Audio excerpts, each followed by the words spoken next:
If you're an educator using sketchnoting in your classroom and looking for a way to get students to buy in to the idea of visual note-taking, then I think today's video is going to be helpful. Let's get into it.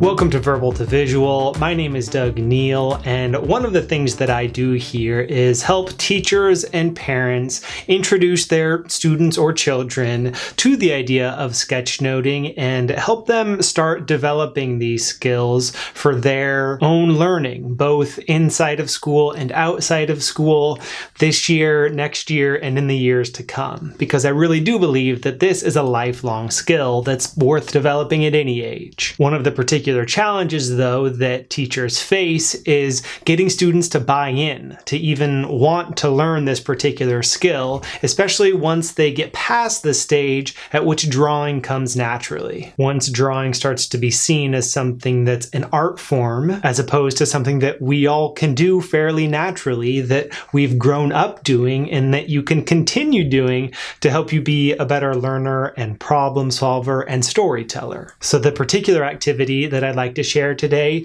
is an exit card activity that I encourage you to try out in your classroom. First, though, here's what I imagine at least some of your students are thinking, and maybe even saying out loud. Depending on the age that you're working with, students are likely to be a little bit skeptical of this idea of drawing out their notes. And rather than giving a theoretical explanation for why this is a useful thing to do, I think they just need to see it for themselves. And it's this exit card activity that aims to do that, to show them why it might be a useful skill for them to develop. There are two steps to this particular activity. In the first step, I encourage you to use the last 5 to 10 minutes of a class period, find an engaging source of information. My thought is that video or audio will work best here. Give each student a single blank index card on which to draw out their notes. And then on the way out of class that day, they hand those cards to you. The next step in this process comes 1 week later,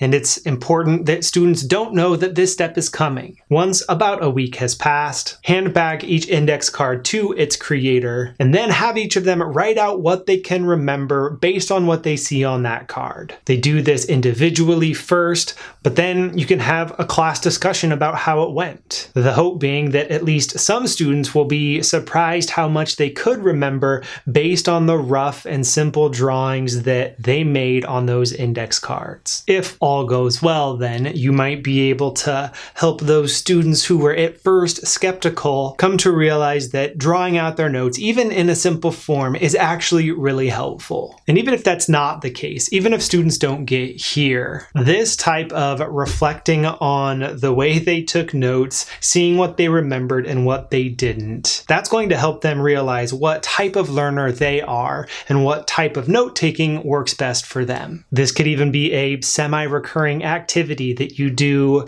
maybe once before you start actually giving some instruction on sketchnoting, maybe once in the middle, once they've learned some basic sketchnoting skills, and then maybe again toward the end, just to see how their sketchnoting, their visual note-taking, not only how those skills develop, but also what particular impact that sketchnoting has on their learning. The key here, though, with this activity is that you'll be giving students the opportunity to see for themselves the value in this particular skill. And hopefully once they've seen that, they'll be more willing to jump in and continue developing and working on these skills. If you'd like to explore some resources that will help you introduce sketchnoting to your students, then check out the courses at verbaltovisual.com. There you'll find a resource kit that I built specifically for educators called Sketchnoting in the Classroom. It's got short video lessons and follow-up activities designed for you to be able to use those materials within your classroom